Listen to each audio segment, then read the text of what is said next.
శుక్లాం బ్రహ్మ విచారసార పరమామాద్యాం జగద్వ్యాపినీం వీణా పుస్తకధారిణీం అపయదాం జాడ్యాంధకారాపహాం హస్తే స్ఫాటికమాలికాం విదదతీం పద్మాసనే సంస్థితాం వందే తాం పరమేశ్వరీం భగవతీం బుద్ధిప్రదాం శారదాం. శ్రీ మహాగణాధిపతయే నమః. శ్రీ మహాసరస్వత్యై నమః. శ్రీ గురుభ్యో నమః.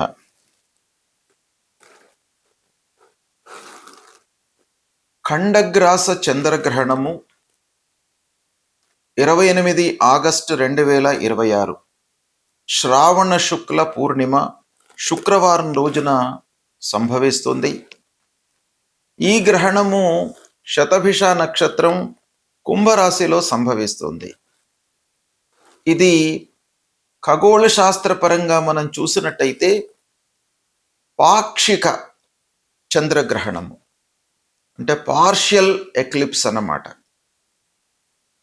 ఈ గ్రహణము భారతదేశంలో కనబడడం లేదు కనుక గ్రహణానికి సంబంధించినటువంటి విధి విధానాలను మనము భారతదేశంలో ఉన్నటువంటి వాళ్ళము ఆచరించవలసినటువంటి అవసరం లేదు.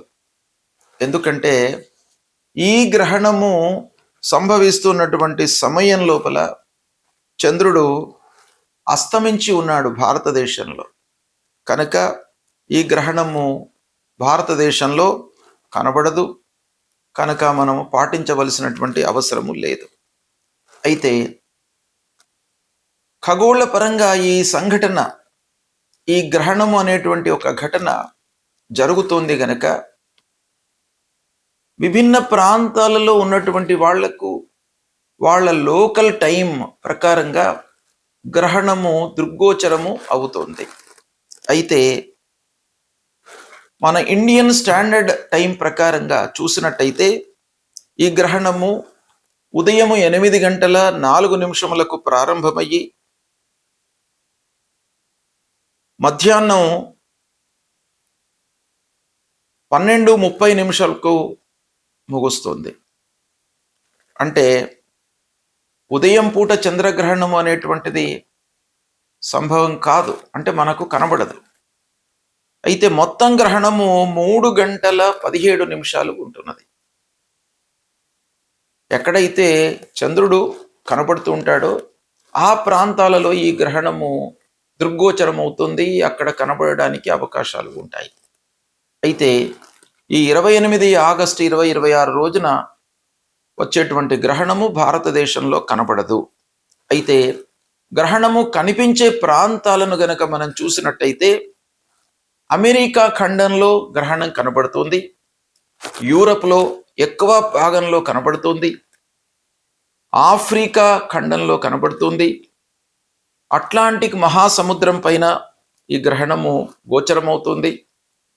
తర్వాత పశ్చిమ ఆసియాలో కొన్ని ప్రాంతాలలో ఈ గ్రహణము కనిపిస్తుంది.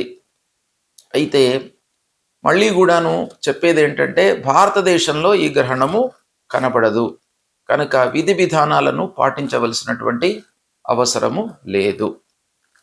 అయితే ఈ గ్రహణము శతభిష నక్షత్రం కుంభరాశిలో సంభవిస్తుంది గనక ఈ కుంభరాశిలో సంభవిస్తున్నటువంటి గ్రహణము 12 రాశులలో జన్మించినటువంటి వారికి, మేషము నుండి మీనరాశిలో జన్మించినటువంటి జాతకులకు ఎలాంటి ప్రభావాన్ని ఇస్తుంది అనే విషయాన్ని మట్టుకు మనము తెలుసుకోవాలి. ఎందుకంటే గ్రహణ గోచారము గ్రహణము సంభవించిన రోజు నుండి 6 మాసాల వరకు దీని యొక్క ప్రభావం ఉంటుంది అని శాస్త్రం చెప్తోంది. కాబట్టి ఈ గ్రహణం యొక్క సంభావము, దాని యొక్క ఫలితాలు తప్పకుండా 12 రాశుల వారిపై ఉంటాయి.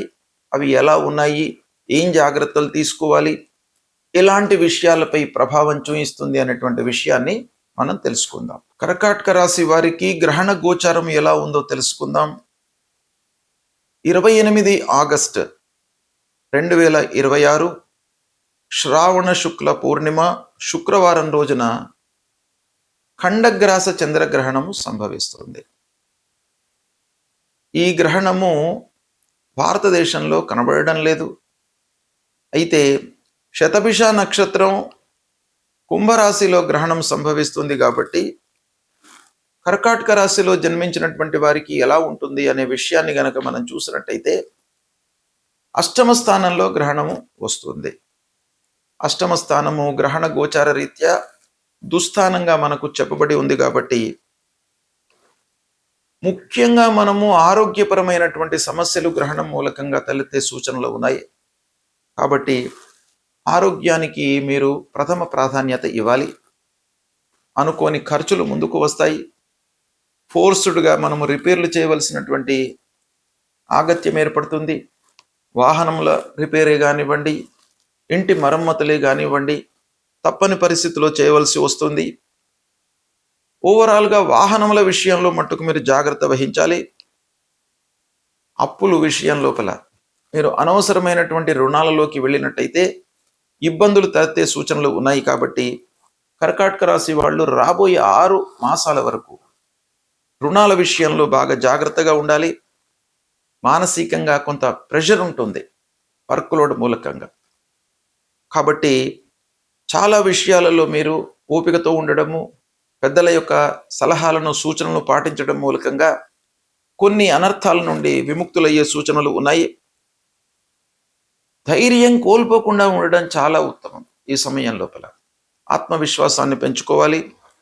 అయితే కుటుంబ సభ్యుల యొక్క మద్దతు మట్టుకు మీకు బాగా లభిస్తుంది.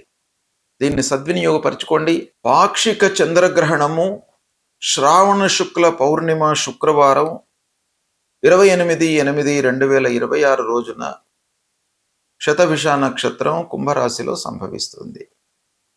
అయితే భారతదేశంలో ఇది దృగ్గోచరం కాదు కనుక విధి విధానాలను మనము పాటించవలసినటువంటి అవసరం లేదు. ధర్మశాస్త్రం ప్రకారంగా మనకు కంటికి గ్రహణము కనబడితేనే మన సాంప్రదాయం ప్రకారంగా శాస్త్రాలలో చెప్పినటువంటి నియమాలను పాటించాలి. కాబట్టి మనము ఈ గ్రహణం కనబడడం లేదు కనుక దానాలు కానివ్వండి, నదీ స్నానాలు కానివ్వండి, హోమాలు కానివ్వండి, జపాలు కానివ్వండి, గురుముఖత మనకు బోధించినటువంటి మంత్రాలు కానివ్వండి, ఇవన్నీ కూడాను నిత్యం చేసుకోవడంలో తప్పులేదు. కానీ గ్రహణానికి ప్రత్యేకంగా కొన్ని చెప్పబడి ఉన్నాయి కాబట్టి దృగ్గోచరం లేనప్పుడు ఇవి పాటించవలసినటువంటి అవసరం లేదు.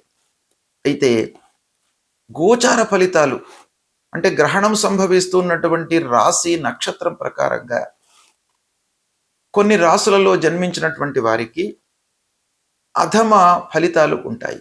అంటే ప్రతికూలమైనటువంటి ఫలితాలు రాబోయే 6 మాసాల వరకు ఉంటాయి అని మనకు శాస్త్రం చెప్తుంది. వాటిలో ముఖ్యంగా మన జన్మరాశి నుండి జన్మస్థానంలో, ద్వాదశ స్థానంలో, అష్టమ స్థానంలో, అర్ధాష్టమ స్థానంలో గ్రహణము సంభవించినట్టయితే ఫలితాలు ప్రతికూలంగా ఉంటాయి. కాబట్టి వీళ్ళు ప్రత్యేకంగా గ్రహణానికి సంబంధించినటువంటి పరిహారాలు చేసుకోవాలి. ముఖ్యంగా రాహువుకు సంబంధించినటువంటి పరిహారాలు. అధిష్టాన దేవత అమ్మవారిని పూజించడము, నాగదేవాలయానికి వెళ్ళడము, గ్రహణానంతరము శివారాధన చేయడము, ఇవి చేయడం మూలకంగా మీకు గ్రహణంతో ఏవైతే దుష్ప్రభావాలు ఉన్నాయో వాటి నుండి విముక్తులవుతారు. ముఖ్యంగా గురువు ఉపదేశించినటువంటి మంత్రాలను మీరు గ్రహణం తర్వాత ఈ దుస్థానాలలో సంభవించినటువంటి వాళ్ళు ప్రత్యేకంగా పారాయణాలు చేసుకోండి, జపం చేసుకోండి. తప్పకుండా మీకు మంచి ఫలితాలు కలుగుతాయి. శుభం.